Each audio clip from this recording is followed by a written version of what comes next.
Le dictateur Denis Sassou Nguesso séjourne actuellement en Turquie dans le cadre de ses vacances de cure de jouvence. Ce pays est désormais préféré à l'Espagne, où la presse occidentale et les ONG dérangent ses repos bien mérités contre le peuple congolais. Pour ce faire, le Trésor public France Afrique au Congo-Brazzaville aurait débloqué un budget de 2 millions d'euros afin que les vacances de la pièce maîtresse France Afrique au Congo, Denis Sassou Nguesso, se passent dans les meilleures conditions dans une cité balnéaire du pays ottoman. Après un saut éclair à Luanda, en Angola, pour brouiller les pistes, puisque la population congolaise pense que le dictateur est soit à Brazzaville ou à Oyo dans ses palais, au nord du pays. C'est faux. Mesdames, Messieurs, peuple congolais, chers membres de la diaspora, certes, il a pris part aux funérailles de celui qui l'avait aidé à revenir au pouvoir par le sang des Congolais en 1997, Eduardo Santos. Denis Sassou Nguesso, qui a rejoint la Turquie, a rendu une visite de courtoisie au président de ce pays, Erdogan. Les vacances de cure de jouvence du dictateur Denis Sassou Nguesso à 2 millions d'euros. Vive la belle vie, pendant que les Congolais sont piétinés, laissés sans éducation, sans justice, sans passeport, sans sécurité, sans cadre de vie digne, dans la prison à ciel ouvert ou dans le camp de concentration de bagne coloniale France-Afrique congolais, et le pays tout entier fracassé. Les vacances à 2 millions d'euros de Denis Sassou Nguesso dans une cité balnéaire en Turquie. C'est pas beau la vie, non? Et quelles leçons à tirer? Déjà, de cette démonstration de puissance, cette démonstration d'arrogance, cette démonstration d'insulte, du piétinement des Congolais.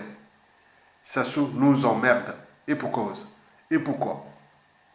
8 et décembre 99, il y a eu au Congo-Brazzaville plus de massacres, plus de morts, plus de viols systématiques, plusieurs dizaines de milliers, qu'il n'y en a eu au Kosovo, en Tchétchénie et à Timor-Est réunis dans la même période. Regardez la manière dont on a couvert ces trois événements et la manière dont on a couvert le Congo-Brazzaville, rien du tout. Je dirais plus personne qui ose lever le petit doigt au Congo-Brazzaville, et on pratique ce qu'on appelle le dialogue sans exclusion. Et tout cela devrait être couronné par des élections truquées qui permettraient d'installer pour encore un certain nombre d'années M. Sassou Nguesso à la tête du Congo-Brazzaville pour le plus grand profit de la France-Afrique. Ce qui est quand même tout à fait stupéfiant et que je n'ai jamais vu dans aucun autre pays, c'est à quel degré l'ensemble de l'éventail politique, y compris la gauche modérée, y compris une partie du Parti communiste, y compris l'extrême droite bien entendu, soutient intégralement M. Sassou Nguesso. On a vraiment l'impression que c'est le personnage clé qui défend le sort du rôle de la France en Afrique. Sassou n'est pas éternel. Donc, on ne le dira jamais ainsi. Pour cette question, M. Sassou Nguesso est arrivé au pouvoir de manière criminelle. Le coup d'État parmi les plus sanglants, pour ne pas dire le plus sanglant, du continent africain. Sassou Nguesso, Congo, Brazzaville. Fulbert Youlou et Massamba Deba étaient de Tribulari. Tandis que Marien Ngouabi et Joachim Yombi-Opango sont Kouyou. Le général Denis Sassou Nguesso est-il réellement Boshi? Beaucoup de ses administrés pensent le contraire. Deux éléments, les deux premiers grands éléments. Premièrement, les Congolais ne veulent pas de moi, ils me détestent, ils me l'ont démontré en 1992, puisqu'ils m'ont donné effectivement une sanction sévère. Premier élément. À juste raison, les Congolais ont toutes les raisons de détester parce que on ne peut pas laisser un pays dans cet état, on ne peut pas avoir humilié effectivement les Congolais. Et en 97, cette année 97 s'ajoute le deuxième élément. C'est le fait que je viens de reconquérir le pouvoir par le biais des armes et avec le soutien des armées étrangères, avec le soutien des forces financières étrangères. Deuxième élément qui le caractérise à ce moment-là, mes privilégiés, mes soutiens, c'est l'étranger. Ce ne sont pas les Congolais. Et donc, les deux principaux éléments qui sont à la base sont pouvoir. Les Congolais me détestent, les forces étrangères m'ont donné le pouvoir, et voilà donc les deux éléments qui donnent. Donc, à ce moment-là, donc l'explication, je viens de vous la donner, ils considèrent le Congo comme un butin de guerre à partir de 97. C'est important de le souligner pour que, effectivement, les gens comprennent bien le profil de M. Sassou Nguesso. Vous permettez, Monsieur Bankunda Pélé, vous avez dit pour Denis Sassou Nguesso, les Congolais ne l'aiment pas, lui non plus. Il va chercher donc les armées étrangères pour s'emparer carrément du Congo. Comment expliquer un tel personnage psychologiquement? Qu'est-ce qu'on peut comprendre par là? Psychologiquement, je veux en arriver. Donc, au fur et à mesure, parce que de manière pédagogique, il faut que les gens comprennent la conclusion à laquelle, effectivement, je vais arriver. C'est lié à la justement. Donc, là, nous avons deux éléments, je vais dire de par son cursus politique. Premièrement, les Congolais détestent et il les déteste également. Secondo, il a eu son pouvoir par la guerre et non, effectivement, par les urnes, c'est-à-dire par le biais des forces financières et militaires étrangères. Donc, mes amis, ce ne sont pas les Congolais, mes proches ne sont pas les Congolais, c'est des forces armées et financières étrangères. Et enfin, son cynisme hors pair vis-à-vis de tout le monde dans ce pays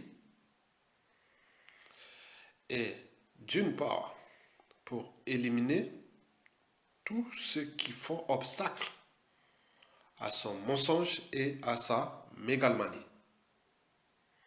Et d'autre part, pour assassiner tous ces témoins et serviteurs gênants avec son fameux dixit, je cite, « Je partirai, mais je ne partirai pas seul. Je ne laisserai pas de témoins de mes crimes. »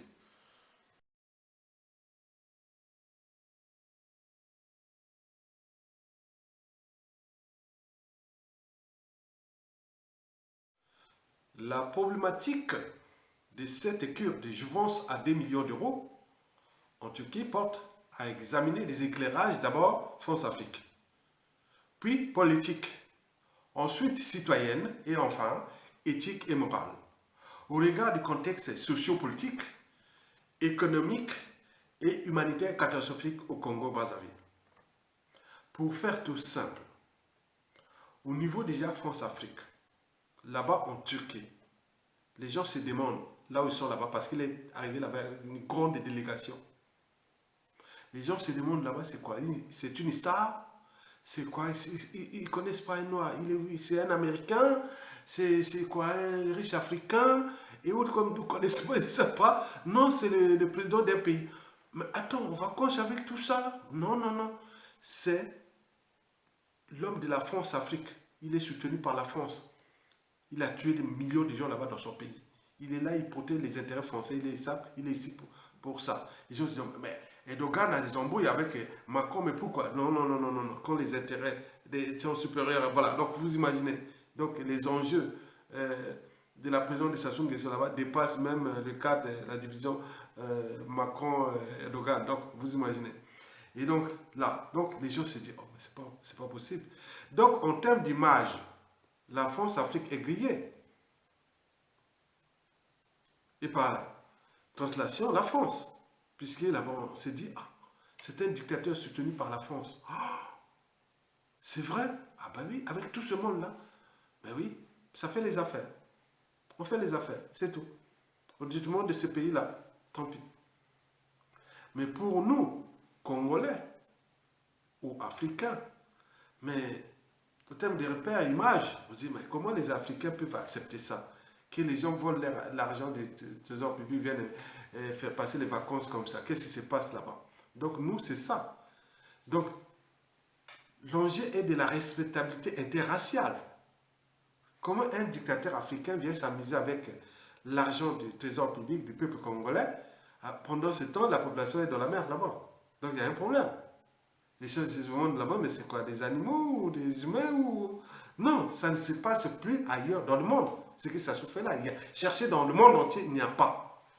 Il n'y a que chez nous au Congo. Donc, vous imaginez. en termes d'image. Là, il n'y a pas d'appartenance. Hein. Nord, sud, est, ouest, on vous dit, vous êtes Congolais, vous êtes Africain, vous êtes comme ça. Oh là là, les Africains. Voilà, pour l'image. Au niveau politique, mais là, c'est son bavure. On s'est dit que nous vivons dans une dictature. Hein. Une dictature, hein, un dictateur a déclassé tout le monde dans ce pays. Il a emprisonné plein des gens dans ce pays. N'oublions pas ceux qu'il a forcés à l'exil, sans passeport, et ceux qu'il a tués. Et donc là, Sassou Nguesso est à l'apogée de son rôle, de sa mission qui lui avait été attribuée au sommet de la pyramide France-Afrique. On est bien d'accord? Donc, ça, le visage, Sassou est le visage néocolonial de la France au Congo. Donc là, c'est vraiment Nako. Nakanda, Nako. Donc là, c'est vraiment l'arrogance. Non, c'est sans bavure. Démonstration de force contre le Congo, contre le peuple congolais. Ben oui.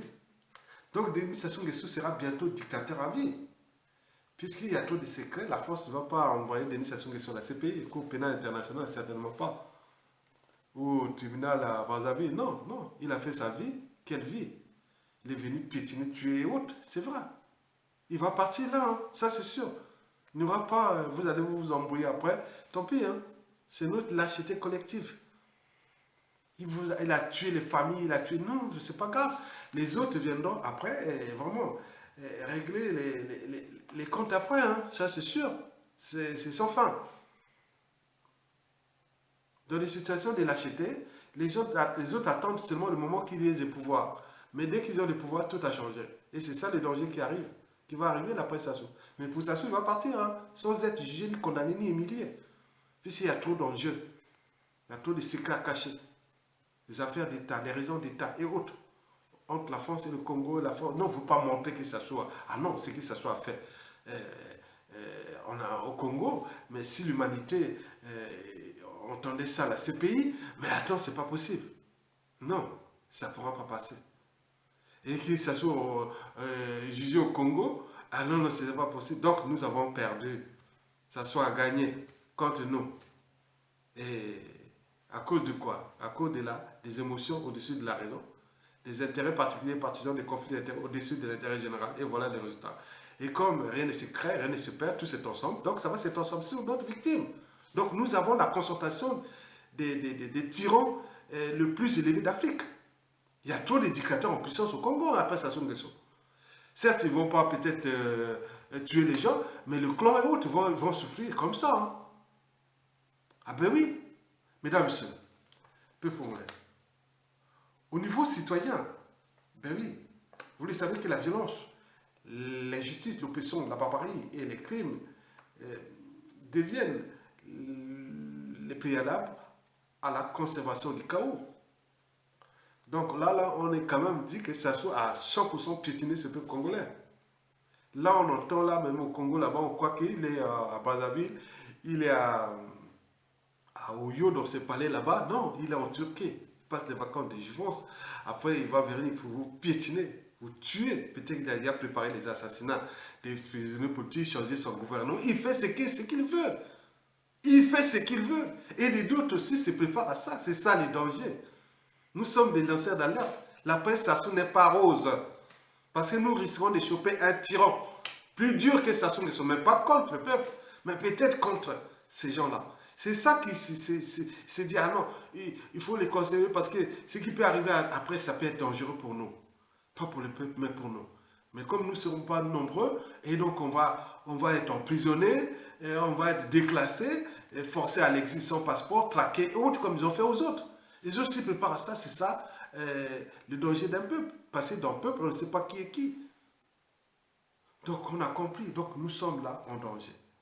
Donc au niveau citoyen, bon, la citoyenneté, on peut plus voilà, elle est déjà par appartenance chez nous. Parce qu'on parle de citoyens du nord, du sud, par les tribus et autres.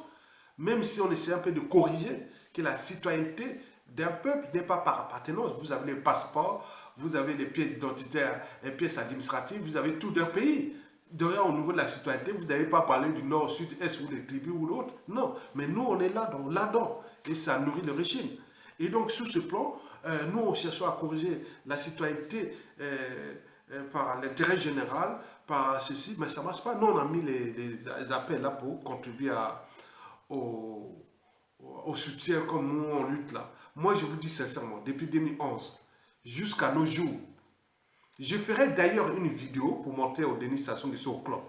C'est ce qu'on appelle l'espionnage, le contre-espionnage. Juste à chercher à tuer. Moi, là, je suis en danger. J'ai vu là, je vais vous donner les dates. 2011, 2013, 2014, 2015, 2016 et surtout, la calmie, c'était 2017. Mais 2018, vous avez vu?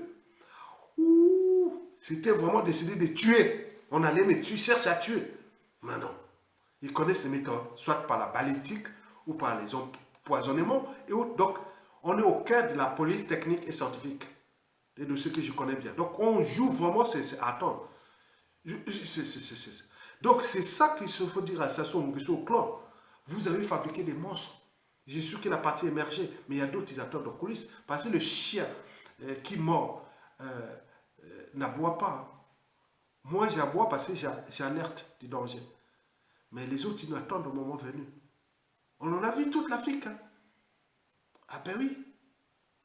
Et donc, vous êtes en danger. Et donc, nous avons subi ça. Moi, je vous dis sincèrement. Et sur ce plan, il faut se dire que, attends, la presse est dangereuse. Elle est dangereuse. Je le sais. Au niveau éthique, ben, vous savez que cette problématique des vacances à 2 millions d'euros au moment que le peuple est dans la merde, bon, l'éthique, voilà. L'éthique va avec quoi? L'éthique va avec la loi, les règlements, les institutions, la constitution, etc.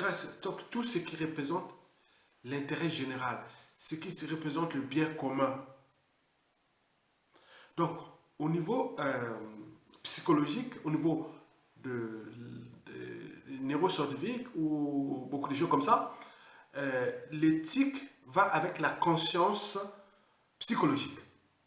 Cette conscience est liée à la raison. Mon âme est consciente, je ne peux pas faire ça. Ce sont des principes. L'éthique va avec les principes. On est bien d'accord? Donc nous sommes là au centre de la conscience psychologique. La conscience de l'individu est-elle le reflet de sa société d'appartenance? La conscience psychologique. Ici en France, c'est Emmanuel Kant qui en a développé développé au niveau philosophique la conscience psychologique. Et donc, l'éthique. L'éthique, c'est la morale de la conscience psychologique. Or, que la morale, tandis que la morale, c'est la conscience morale. Le barrière entre le bien et le mal. Donc, au niveau éthique, déjà, on peut se demander, au niveau des chaînes des responsabilités. Ben oui. Vous là-bas, tout est par appartenance. Non, non, l'appartenance, c'est fait passer les voyous de la République et tout ce monde-là dans les mains des filets. Il faut avoir la responsabilité, la pyramide des responsabilités. Là, on a fait sortir 2 millions d'euros pendant que la population est dans la merde. Les étudiants, partout dans le monde, n'ont pas de bourse. Il y a une jeune fille de 22 ans, hein, l'âge de ma dernière fille, hein, qui a 22 ans, ma dernière fille a 22 ans. Et là, hein, et la fille là est morte en Russie, là-bas, pour le problème de bourse, elle a sauté sur le 5e étage. Vous imaginez ça, il lui va faire ça. Au niveau moral, c'est pas... Donc, la morale, oui, la barrière entre le bien et le mal. Donc, là, au niveau éthique, ben oui, la chaîne des responsabilités, qui a fait sortir les 2 millions d'euros pendant que la population est dans la merde. Donc, il faut avoir le Premier ministre. Après le Premier ministre, si ce n'est pas lui, il va voir le ministre de l'économie et des finances. Ce sont des procédures. Et après le ministre de l'économie et des finances, on va voir le directeur du budget et aussi le trésor payé général et tout ça. Donc au trésor, au budget, au ministère de l'économie et des finances et à la primature. Et voilà, ce sont les responsables. Donc on va voir un colonel Makosso, on délit, et puis celui-là qui a au trésor public là, voilà, le vieux là. Et puis au budget là-bas qui est qui. Donc vous imaginez, c'est une des responsabilités. C'est eux. Au moment de la suite, tout ça, c'est ça. Donc commencez à penser à ça. L'éthique, c'est ça. C'est les principes et valeurs. Mon âme et conscience, selon mes principes, non, je ne peux pas aller contre les institutions, contre, voilà, je ne peux pas faire ça. Mais non, il reste au niveau moral, au niveau moral. Bon, donc il faut dire que la conscience morale, la barrière entre le bien et le mal, là nous sommes dans la signification de la puissance de la force, des forces de la matière. Donc aujourd'hui, c'est la force brute qui commande au Congo. Les forces de la matière qui commandent au Congo. La loi de la jungle, la loi du plus fort, le déterminisme naturel. Ben oui. Est désormais supérieur à ce qu'on appelle la force ou les forces de l'esprit, qui sont des forces de l'intérêt général, de la vertu, de l'intelligence, de la signification de la société et de la civilisation et des nouvelles sociétés et civilisationnelles. Je vous remercie.